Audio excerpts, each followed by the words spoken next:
Sa video natin ngayon mga maestro ay pag-usapan pa rin natin itong tungkol sa DepEd PBB 2023. Ayan, so syempre naibalita na nga po natin nung nakaraang linggo na naglabas na po ng scorecard ang PBB Secretariat na kung saan po ang Department of Education Office of the Secretary na kung saan po nabibilang ang atin po mga teaching and non-teaching personnel ay hindi po tayo umabot, no? Hindi po tayo umabot, so ibig sabihin ay hindi po tayo eligible for PBB 2023. Kung yun po ang pagbabasihan natin, yung inilabas po na scorecard mula po mismo sa website po ng Interagency Task Force. Ayan.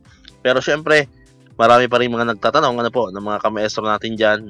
Nababasa po natin sa mga comment section sa iba't ibang mga post na may kaugnayan po dito sa PBB 2023. Kung meron pa nga bang chance, na maibigay itong ating PBB 2023 kahit po tayo ay hindi eligible doon po mismo sa scorecard sa website po ng Interagency Task Force o ng PBB Secretariat. Ayan.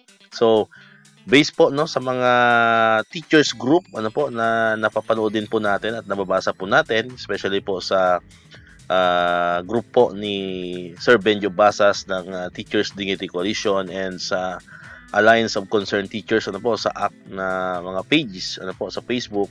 So sinasabi nila na hindi pa nawawala ng pag-asa na posible pa rin po nating makuha itong PBB 2023, although syempre ayaw din nilang magbigay ng false hope mga kamaestro. Kumbaga mayroon pa naman napakakonting chance, pero based nga po sa pahayag ni Sir Benjo Basas ng TDC ay syempre ayaw niya tayong bigyan ng false hope, ayaw niya tayong umasa mga kamaestro. Pero meron pa namang chance, kung tutuusin, meron maliit na chance if mayroong pong mag-aapila po mismo sa PBB Secretariat or sa Interagency Task Force So kailangan mayroong apila, mayroong magpunta mismo doon, mag-follow up, tanungin kung bakit ba tayo hindi naging eligible. And naniniwala naman po tayo na itong ating mga teachers group, and especially po yung ACT and ang TDC ay gagawa po ng paraan para if ever man, kung sakali man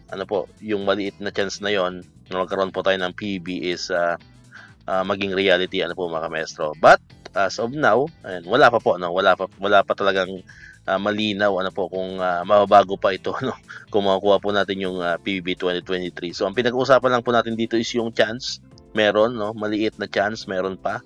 So wag po tayo mawala ng pag-asa, pero as of now, as of doing this video ay wala pa po wala pa tayong malinaw na mga balita na tayo po ay mag-qualify pa or matatanggap pa natin itong ating PBB 2023. So sabay-sabay lang po tayong magdasal and suportahan po natin yung mga iba't ibang mga groups na kumikilos na nag-aapila para matanggap pa rin po natin itong ating PBB 2023, kasi alam naman po natin na itong PBB 2023 na to ay deserve talaga ng mga teachers, lalo pat ito'y nangyari pa noong fiscal year 2023 and nakapag-comply naman tayo sa mga classroom observation, di ba? Mga IPCRF po natin at iba pang mga requirements, alam ko naman ay na-achieve naman po yan ng ating mga kamaestro natin dyan. So sa mga teachers, sa tingin ko wala pong problema kasi alam naman natin, ginawa natin yung best natin, masunurin naman tayo, di ba mga kamaestro?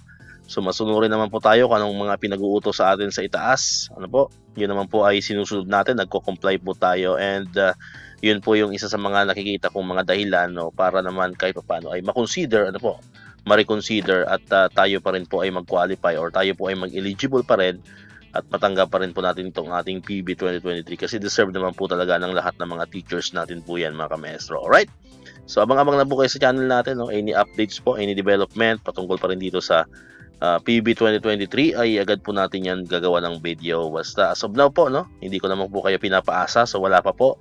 Pero mayroon pong maliit na chance, and sana yung maliit na chance na yon ay lumaki balang araw po mga kamaestro. Ayan, so dito ko natatapusin itong ating video ngayon. Kung di ka pa nakakapag-subscribe, click mo na ang subscribe button dyan para ikaw yung unang nakapanood ng mga videos na ina-upload natin. Katulad ito yung mga updates po rin about sa PBB and other benefits ng mga teachers and government employees. And syempre, click mo na rin ang notification bell button para ma-notify ka, always updated ka pag may mga bago tayong uploaded na videos. So muli, maraming salamat sa inyong panonood at pakikinig. Once again, El Maestro, see you on my next vlog. Bye-bye!